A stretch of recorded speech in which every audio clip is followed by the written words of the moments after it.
ओम श्री गणेशाय नमः। ओम श्री सरस्वत्यै नमः। ओम श्री गुरुभ्यो नमः। सदाशिवसमारम्भां शङ्कराचार्यमध्यमाम् अस्मदाचार्यपर्यन्तां वन्दे गुरुपरम्परां। श्रुतिस्मृतिपुराणानाम् आलयं करुणालयं नमामि भगवत्पादं शङ्करं लोकशङ्करं। शङ्करं शङ्कराचार्यं केशवं बादरायणं सूत्रभाष्यकृतौ वन्दे भगवन्तौ पुनः पुनः। समस्तजनकल्याणे निरतं करुणामयं नमामि चिन्मयं देवं सद्गुरुं ब्रह्मविद्वरम्। नमः श्री शङ्करानन्द गुरुपादाम्बुजन्मने सविलासमहामोह ग्राहग्रासैककर्मणे ग्राहग्रासैककर्मणे।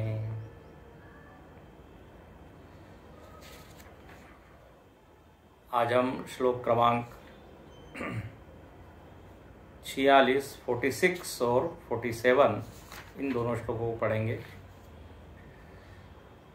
त्रितयीमपि तां मुक्त्वा परस्पर विरोधिनीम् अखण्डं सच्चिदानन्दं महावाक्येन लक्ष्यते। सोऽयमित्यादिवाक्येषु विरोधात्तदिदन्तयोः त्यागेन भागयोरेक आश्रयो लक्ष्यते यथा।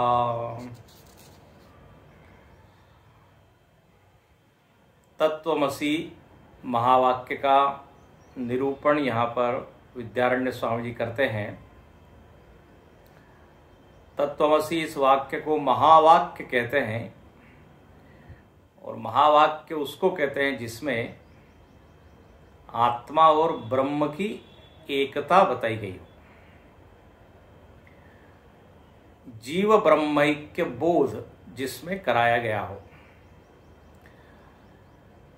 इसको आप ईश्वर और जीव की एकता ये भी आप बोल सकते हैं कि जिस वाक्य में ये बताया है कि ईश्वर और जीव में अभेद है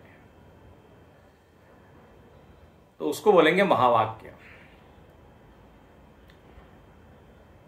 तत्वमसि अयमात्मा ब्रह्म प्रज्ञानम ब्रह्म अहम ब्रह्मास्मि, ये चारों वाक्यों का अर्थ एक ही है कि एक अद्वितीय वस्तु है। गीता में भी भगवान बोलते हैं क्षेत्रज्ञं चापि माम विद्धि। बोले जो क्षेत्रज्ञ है वही मैं हूं। अब क्षेत्रज्ञ मतलब जो क्षेत्र को जानने वाला है, जीव। मैं ही जानता हूं, क्षेत्र मतलब शरीर। भगवान कहते हैं जो क्षेत्रज्ञ है वो मैं ही हूं। तो दोनों की देखिए एकत्व, एकता वहां पर भी बताई। ऐसे उपनिषदों में आपको मिल जाएंगे वाक्य। अब जब यहां पर एकत्व बताया है तो इसका प्रयोजन क्या है? आत्मा ही ब्रह्म है, अहम ब्रह्म अस्मि। इस वाक्य को सुन के भीतर क्या ज्ञान जागता है? तो इसमें कहते हैं आत्मा शब्द कहते ही अपना ध्यान अपनी ओर जाता है और ब्रह्म कहते ही कहीं दूर जाता है, कोई है ब्रह्म। लेकिन जब ये बोल दिया कि तत्वमसि तद ब्रह्मत्वमसि, वह ब्रह्म तुम हो, तो इस वाक्य ने दो काम किए। ध्यान से सुनो। एक तो ब्रह्म के बारे में जो परोक्ष बुद्धि थी वो कट गई। कहिए आत्मा ही ब्रह्म है और आत्मा अपरोक्ष है। अपरोक्ष मतलब सबसे निकट, सरल करके बोल रहा हूं। मैं हूं, तो ये मैं पना जो है ये अपरोक्ष है। तो जैसे ही बोल दिया आत्मा ब्रह्म है, तो ब्रह्म के बारे में जो है कि ये बुद्धि बनी हुई थी कि कहीं दूर है, परदेश में, परकाल में, वो खंडित हो गई। एक तो ये काम हुआ। और तत्वमसी ने दूसरा क्या काम किया, तो आत्मा ही ब्रह्म है ये सुनते ही क्या भाव जागेगा कि आत्मा परिच्छिन्न नहीं है, आत्मा इज नॉट लिमिटेड, आत्मा ब्रह्म है।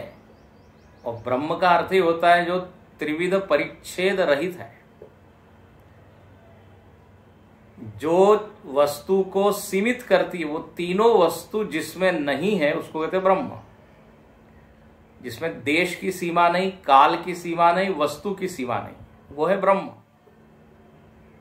मतलब जो हर देश में है, हर काल में है, हर वस्तु में है, तो वह ब्रह्म मैं हूं। जैसे ये सुनेगा साधक, तो जो परिच्छिन्नता है हमारी, जो हम अपने आप को एक सीमित दायरे में माने हुए हैं, वो सीमा भंग होगी। तो कितनी बड़ा काम ये वाक्य कर रहा है। ब्रह्म में जो दूरी है उसको लेके आ रहा है कि भाई आप ही हो ब्रह्म, और दूसरा आप ब्रह्म हो मतलब आप सीमित नहीं हो। तो ये तत्वमसि महावाक्य सुनने का फल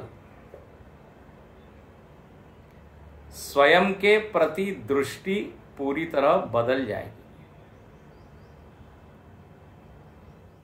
तभी वो कहेगा अहम ब्रह्म अस्मि। अब यहां पर थोड़ा तार्किक लोगों ने क्या किया, वाद विवाद तो नहीं, शास्त्रार्थ ये हम कह सकते हैं। बोले तत् और त्वम दोनों तो विरोध ही है।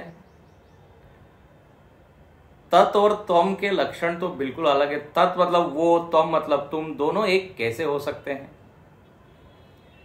कल हमने इस पर चर्चा की है। बोले हाँ, यदि शब्दार्थ और वाच्यार्थ हम देखेंगे, सीधा सीधा अर्थ तो नहीं घटेगा। जैसे कोई ये कह रहा है कि लहर ही समुद्र है,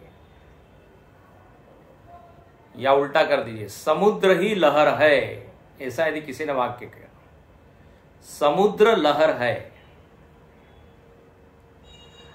अब वाच्यार्थ घटेगा क्या इसमें? नहीं घटेगा, क्योंकि समुद्र एक है, लहर अनेक है। समुद्र स्थिर है और लहर तो चंचल है। समुद्र में जहाज चलते हैं, लहर में जहाज नहीं चलते। लहर के द्वारा हमको एक धक्का लग सकता है। हाँ? जब समुद्र स्नान करते हैं तो आप देखिए, लोगों को मजा आता है, शरीर के ऊपर लहर आके टकराती है। लेकिन समुद्र टकराता है क्या? समुद्र टकराता नहीं, वो तो स्थिर है। तो समुद्र और लहर एक है यदि ये कोई कह रहा है, तो फिर लक्षणा लगाना पड़ेगा। इसको शास्त्र की भाषा में बोलते हैं लक्षणा। जब वाच्यार्थ नहीं घटता है तो लक्ष्यार्थ, अंग्रेजी में बोलेंगे इम्प्लाइड मीनिंग, इनडायरेक्ट मीनिंग। थोड़ा सूक्ष्म चिंतन करना पड़ेगा। तो बोले कोई बोल रहा है कि समुद्र ही लहर है, तो इसका अर्थ मानना पड़ेगा कि समुद्र यदि अपने आकार को छोड़ दे और लहर भी यदि अपने आकार को छोड़ दे, तो दोनों क्या है? पानी है। तो पानी की दृष्टि से तो दोनों को एक बोल सकते हैं कि नहीं? जल की दृष्टि से आप लहर बोलो या समुद्र बोलो, आप समुद्र को स्पर्श कीजिए या लहर को स्पर्श कीजिए, करेंगे तो किसको? पानी को ही। तो इसको शास्त्रीय भाषा में क्या कहेंगे, औपाधिक दृष्टि से समुद्र एक आकार है ना, तो यह आकार एक उपाधि है।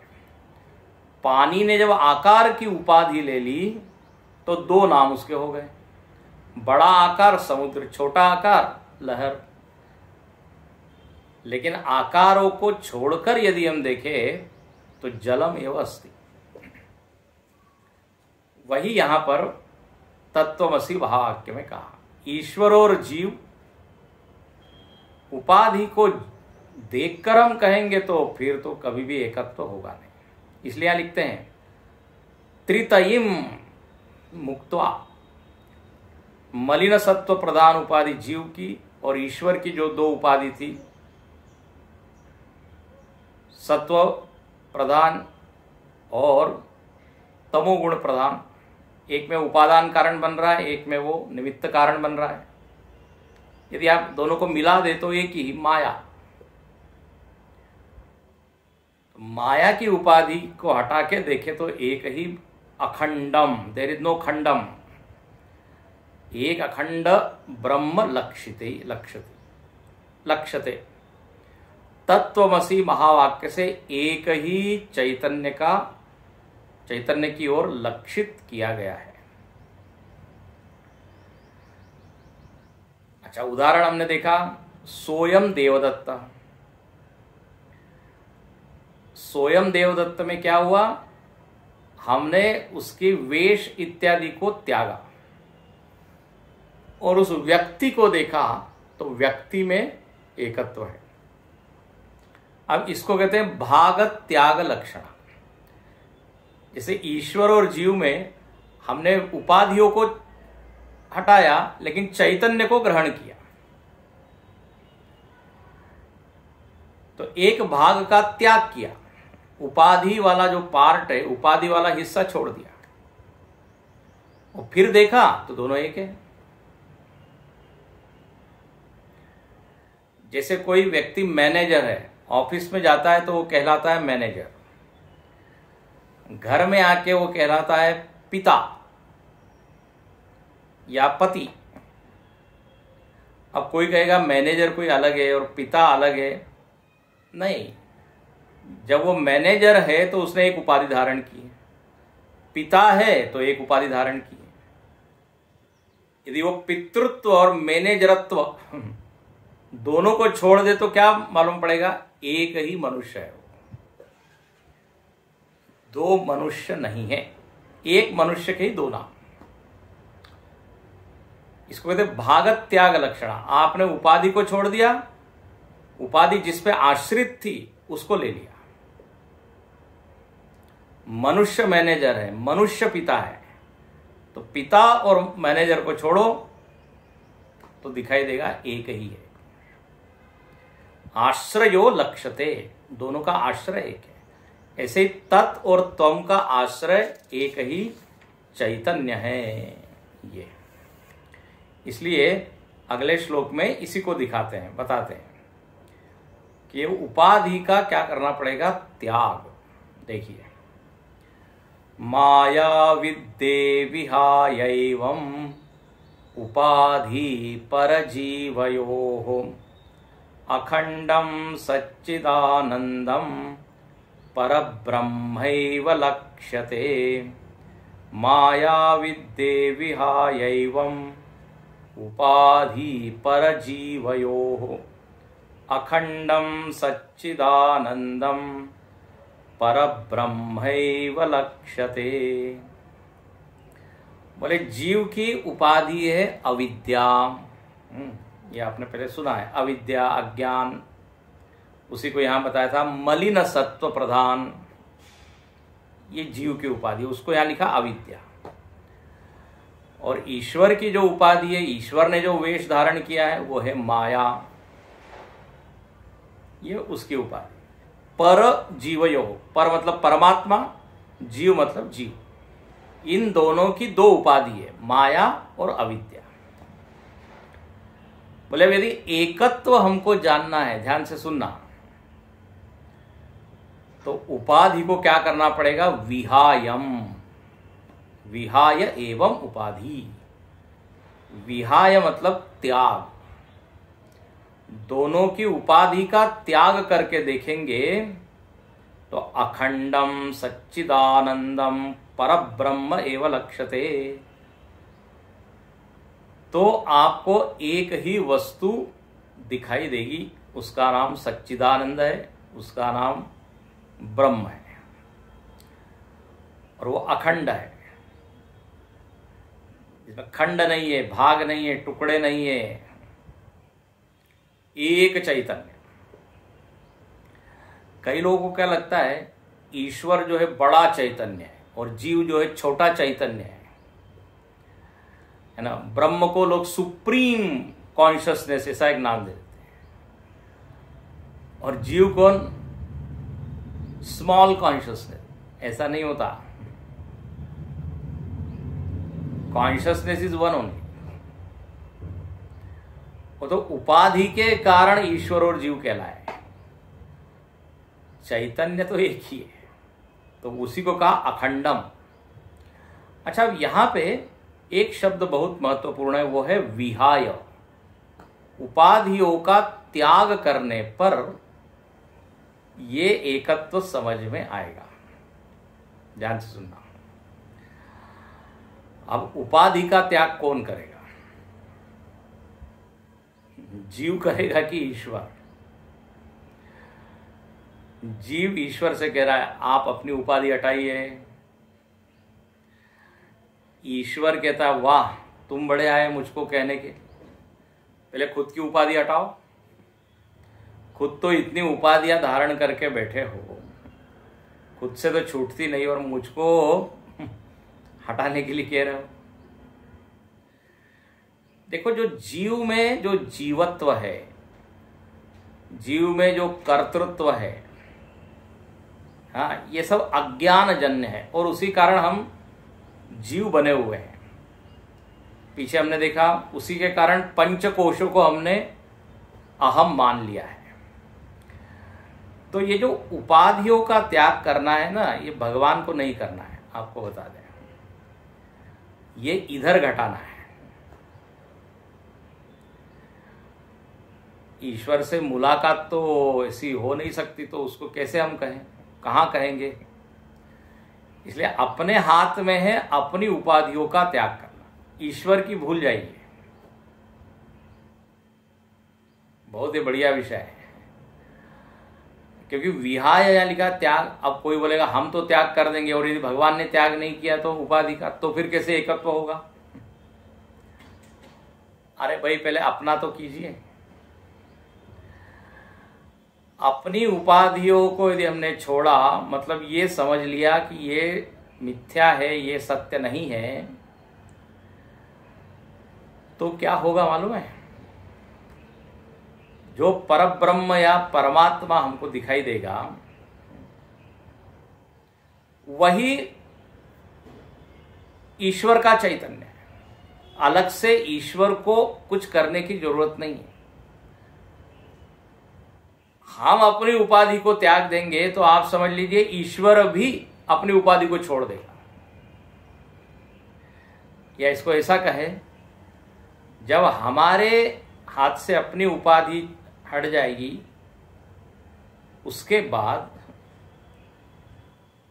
अपने आप ही हमको अपने ब्रह्मत्व का ज्ञान हो जाएगा। देखिए बात ऐसी है, जब तक जीवत्व है ना तब तक ईश्वरत्व है। ध्यान से सुनना, ये बहुत महत्वपूर्ण पॉइंट है। जब जीवत्व ही नहीं रहेगा तो there is no need of ईश्वर।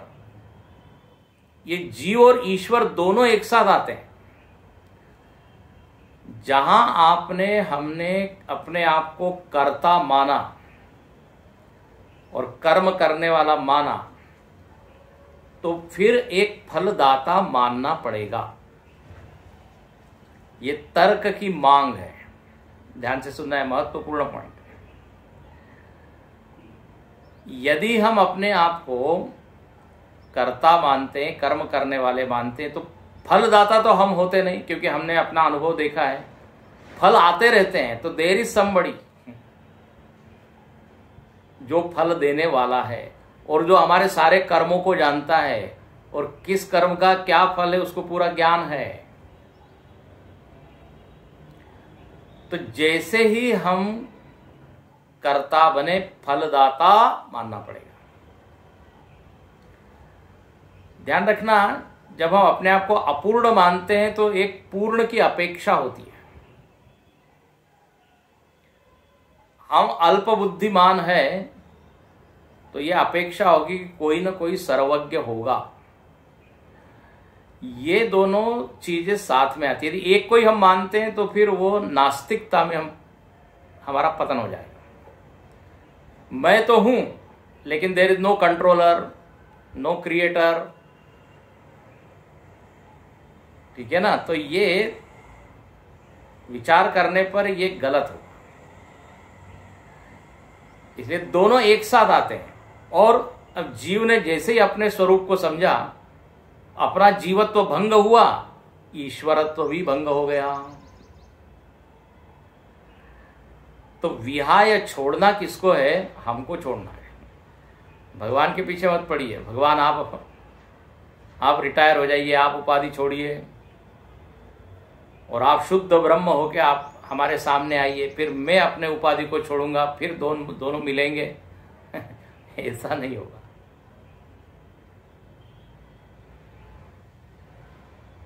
हमको विचार से, चिंतन से अपने अल्पता को छोड़ना है।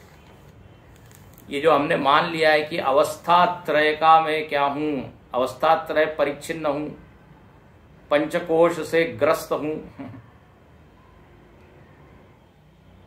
यदि विचार किया और इनको हटाया तो फिर तत्क्षण ही जीव और ब्रह्म ऐक्य हो जाएगा।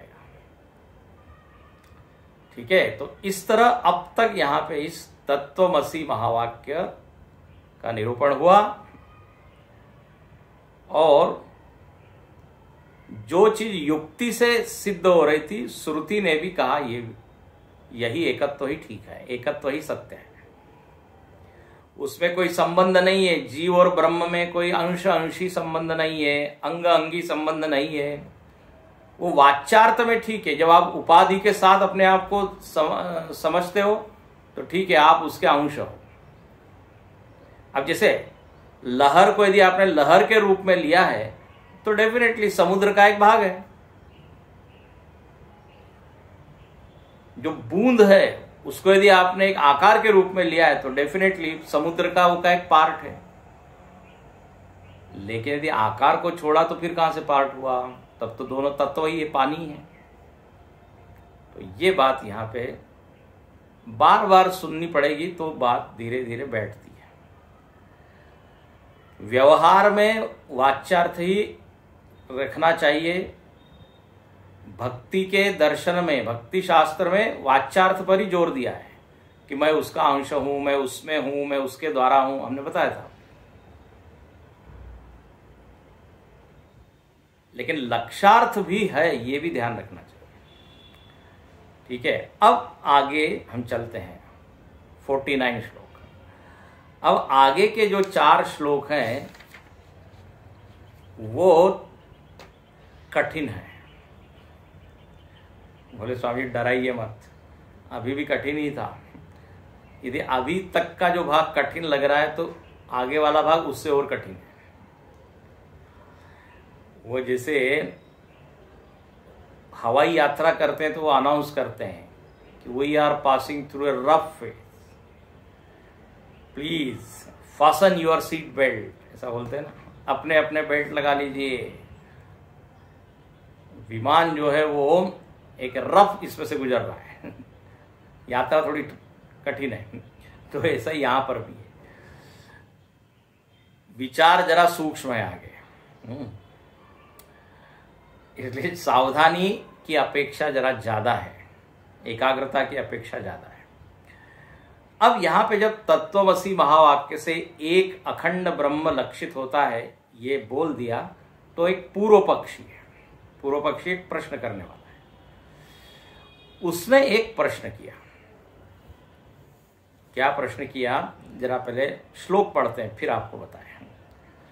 सविकल्पस्य लक्ष्यत्वे लक्ष्यस्य स्यादवस्तुताम्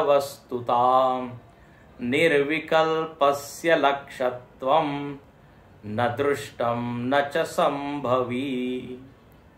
सविकल्पस्य लक्ष्यत्वे लक्ष्यस्य स्यादवस्तुताम् निर्विकल्पस्य लक्ष्यत्वं न दृष्टं न च संभवी। मतलब एक हमारा प्रश्न है, आपने जिस एक ब्रह्म को सिद्ध किया कि जीव भी वही ब्रह्म है, ईश्वर भी वही ब्रह्म है, उसको आप चेतन कहिए, आत्मा कहिए, तत्व कहिए, हम उसको चलो ब्रह्म कहते हैं। अब यह जो एक ब्रह्म है, ध्यान से सुनना, वो प्रश्न करता है कि वो ब्रह्म सविकल्प है या निर्विकल्प है। अब ये दो भारी शब्द है, सविकल्प है ब्रह्म या निर्विकल्प है, जो तत्वमसि महावाक्य के द्वारा लक्षित किया गया, that which is indicated by तत्वमसि महावाक्य, वो ब्रह्म सविकल्प या निर्विकल्प है। अच्छा, पहले देख ले सविकल्प मतलब क्या, तो जो विकल्प के साथ है। अच्छा, विकल्प मतलब क्या,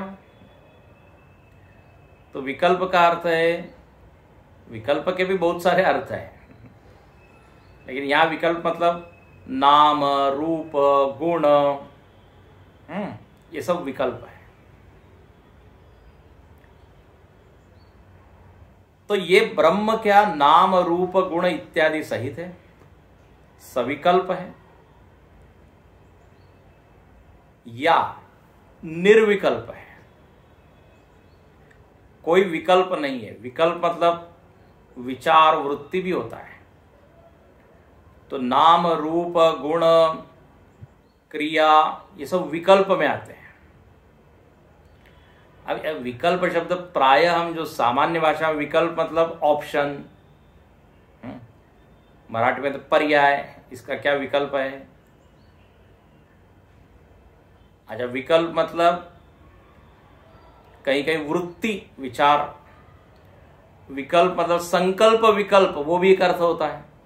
एक विचार आया, उसका विरुद्ध विचार आया, तो उसको बोल देते विकल्प।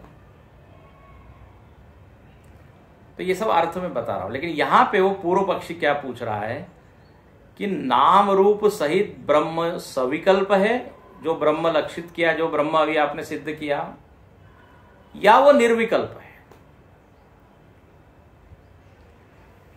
बोले भाई आप ऐसा प्रश्न क्यों कर रहे हो, ब्रह्म सविकल्प है या निर्विकल्प है, वाई आर यू आस्किंग। बोले देखो भाई, दोनों उत्तर में प्रॉब्लम है। सविकल्पस्य लक्ष्यत्वे, यदि आप कह रहे हो ब्रह्म सविकल्प है, ध्यान से सुनना, यदि आपका सिद्ध किया हुआ ब्रह्म सविकल्प है, मतलब नाम रूप इत्यादि अनेक चीजों से युक्त है, तो बोले उसमें एक समस्या हो जाएगी। क्या, लक्ष्य से साथ अवस्तुता, वो ब्रह्म जो है वह ब्रह्म अवस्तु हो जाएगा। अवस्तु का अभिप्राय है विनाशी होगा और वास्तविक नहीं होगा, क्योंकि जिसमें नाम रूप गुण सब है वो तो फिर क्या अनित्य होगा, परिच्छिन्न होगा, है ना, सारे दोष आ जाएंगे उसमें। सीमित होगा, मरने वाला होगा, परिवर्तनशील होगा। जहां आपने विकल्प से युक्त मान लिया, तो वो तो बिल्कुल एक सामान्य जैसी चीजें होगी, वस्तु होती है, वो हो जाएगी। तो बोले हो जाएगी तो क्या, तो बोले फिर ऐसे ब्रह्म को कौन जानने का प्रयत्न करेगा। दुनिया में तो ऐसी बहुत सारी चीजें हैं जो विनाशी है, हाँ, अनित्य है, परिवर्तनशील है। ब्रह्म also will be one of them.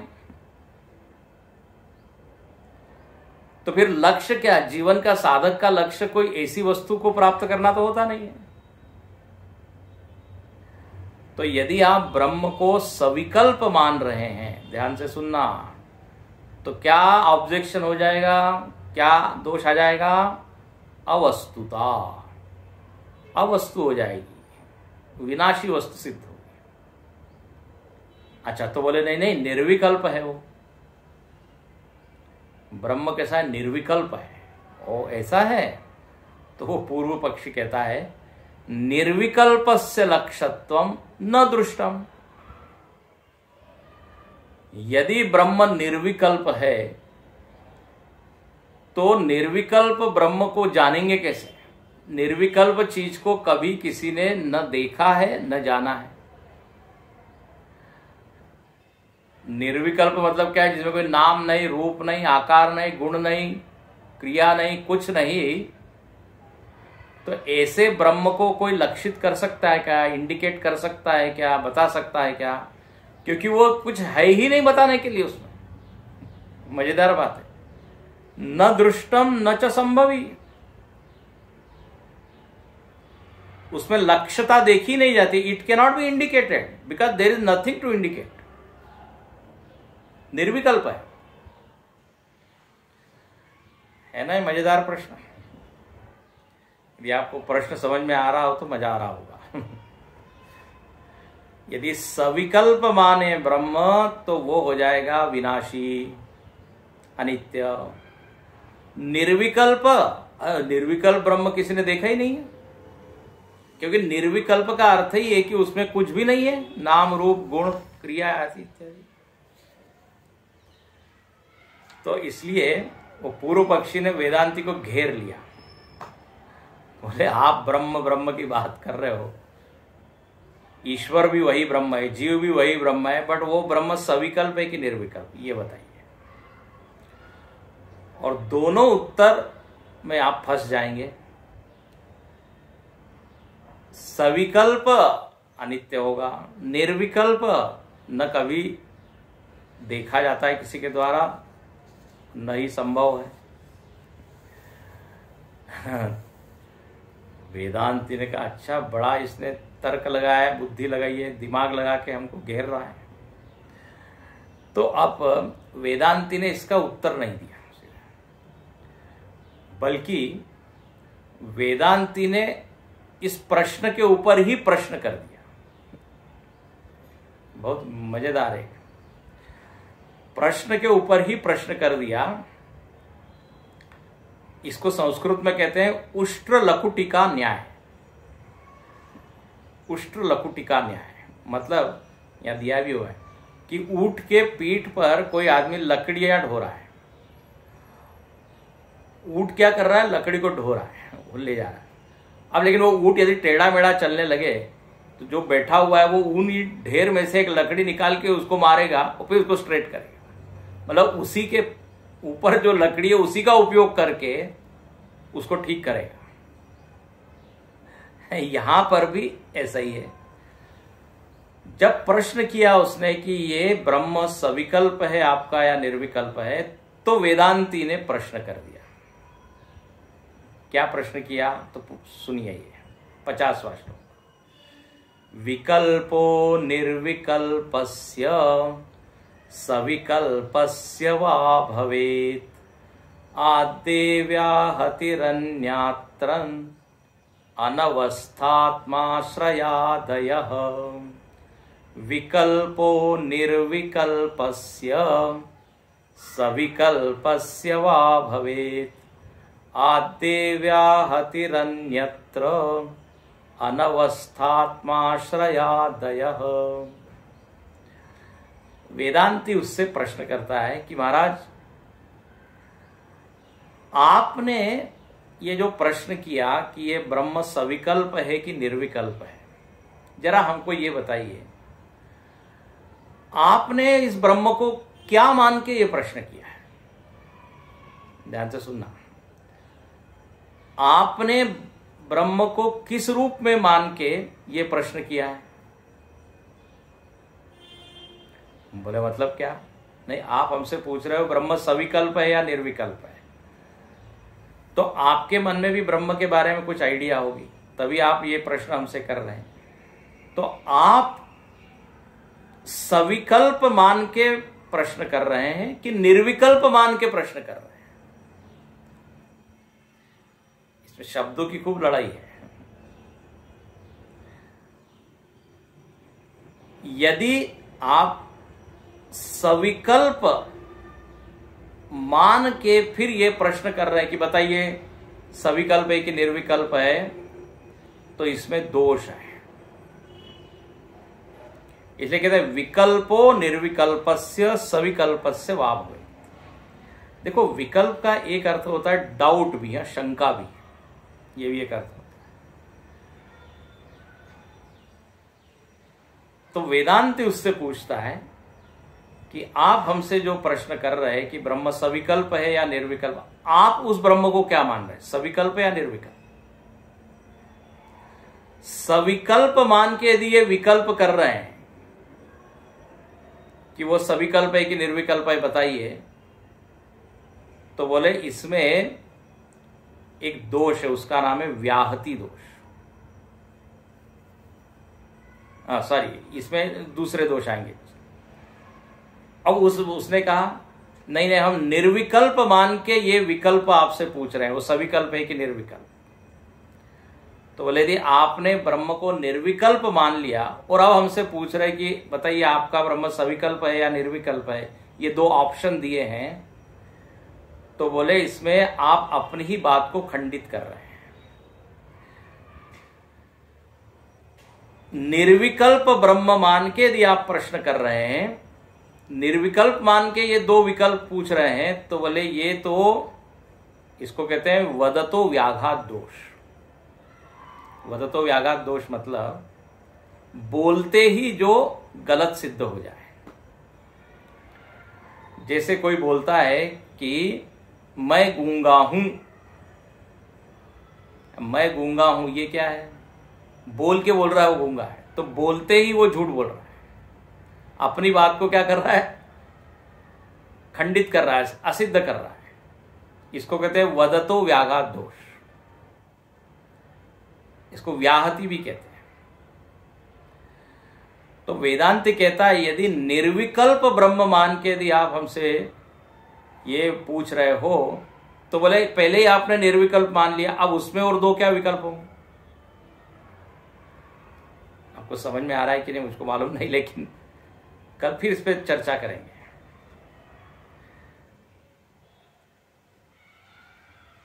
ये तर्कशास्त्र वाला व्यक्ति है, उसने वेदांति से क्या पूछा कि ब्रह्म सविकल्प है कि निर्विकल्प है? सविकल्प बोलेंगे नाशवान होगा, निर्विकल्प बोलेंगे तो वो कभी किसी को दिखा नहीं, अनुभव नहीं आया। तो इस पे वेदांति ने प्रश्न किया कि आप ब्रह्म को कैसा मान के प्रश्न कर रहे हैं? निर्विकल्प मान के यदि विकल्पों की बात पूछ रहे हो तो ये वदतो व्याघात दोष है। जैसे कोई कहे कि आज मेरा मौन है, बोल के बोल रहा है आज मेरा मौन है, तो क्या हो गया? मौन खंडित हो गया कि नहीं? एक बार ऐसे 4 लोगों ने सोचा कि हम आज मौन रहेंगे।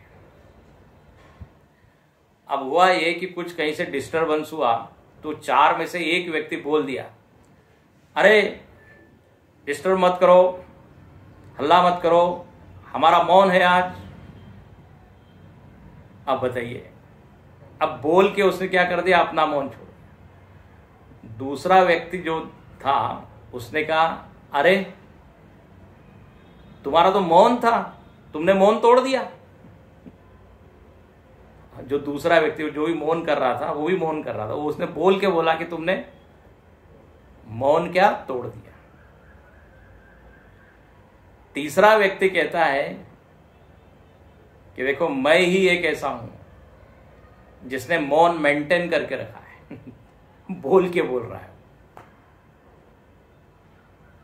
अब ये क्या, ये सारे उदाहरण क्या है? वदतो व्याघा, बोलते ही जो गलत सिद्ध हो जाए। तो तुम यदि निर्विकल्प ब्रह्म मान के प्रश्न कर रहे हो तो ये क्या हो जाएगा? वदतो व्याघात। और यदि तुम ब्रह्म को सविकल्प मान के हमसे प्रश्न कर रहे हो तो उसमें 4 दोष आएंगे, 4 प्रकार के तर्कीय दोष आएंगे।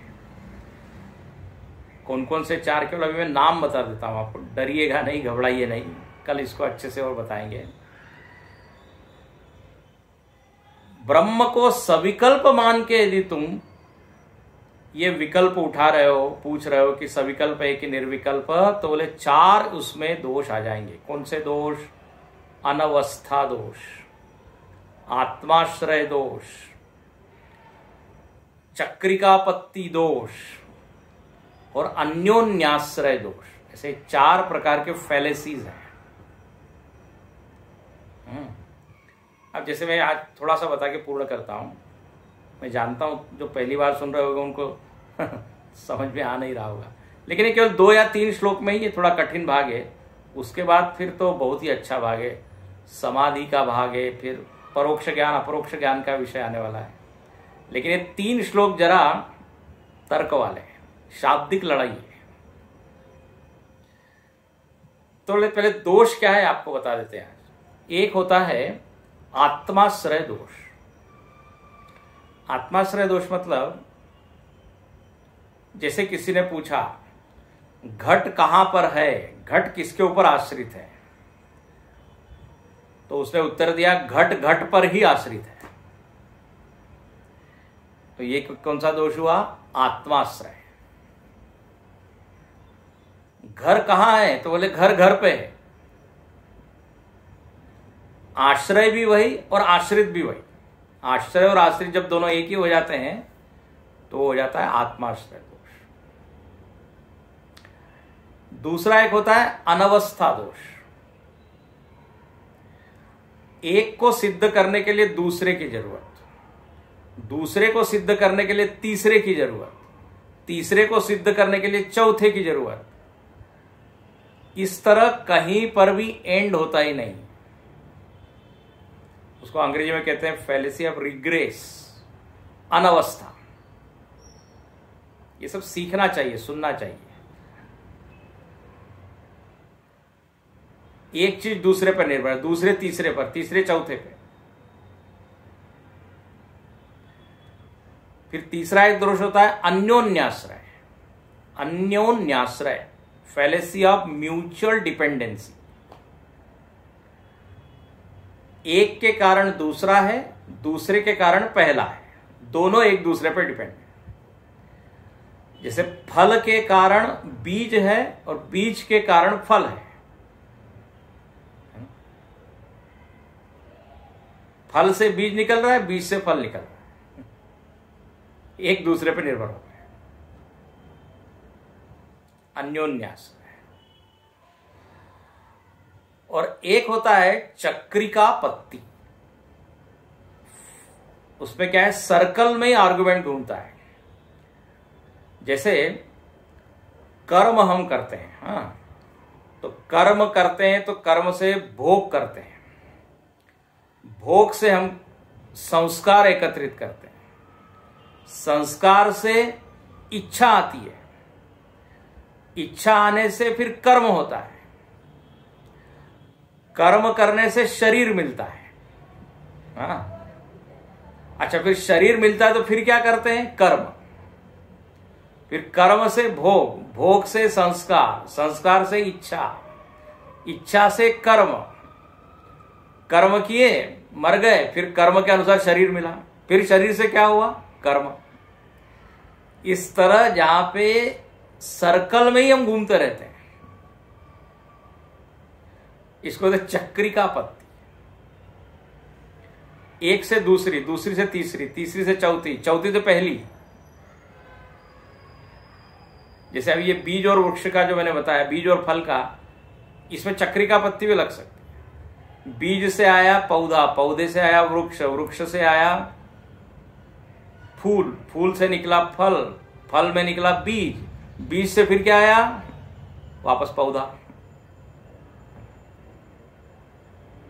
इस तरह से जब आप पिन पॉइंट नहीं कर सकते एक कहां से स्टार्ट हो रहा है, तो उसको क्या बोल देते हैं? चक्रिकापत्ति। अब ये सब तर्क की सारी बातें हैं। तो ये 4 दोष आ जाएंगे। कब आ जाएंगे? वेदांती उससे पूछता है कि यदि आप ब्रह्म को सविकल्प मान के यदि ये विकल्प कर रहे हैं, तो क्या आ जाएंगे? 4 दोष आएंगे। कैसे आएंगे कल बताएंगे। और यदि निर्विकल्प मान के यदि ये विकल्प आप पूछ रहे हो, निर्विकल्प मान के विकल्प कर रहे हो, तो फिर वदतो व्याघात दोष। पहले ही वे निर्विकल्प है तो उसमें क्या विकल्प हो। अब आपको पहले ही बता देते हैं, यदि ये आपको नहीं समझ में आ रहा है तो आप इसको डिलीट भी कर सकते हैं बुद्धि में, ठीक है, बाद में समझेंगे, सेव करके रख लीजिए, बाद में समझेंगे। यदि समझ में आ रहा है तो फिर तो बढ़िया बात है। तो इसलिए यहां लिखते हैं कि तुम हमसे प्रश्न कर रहे हो, हम आपसे प्रश्न करते हैं। ठीक है ना। अब आज ये रुकते हैं, कल देखेंगे।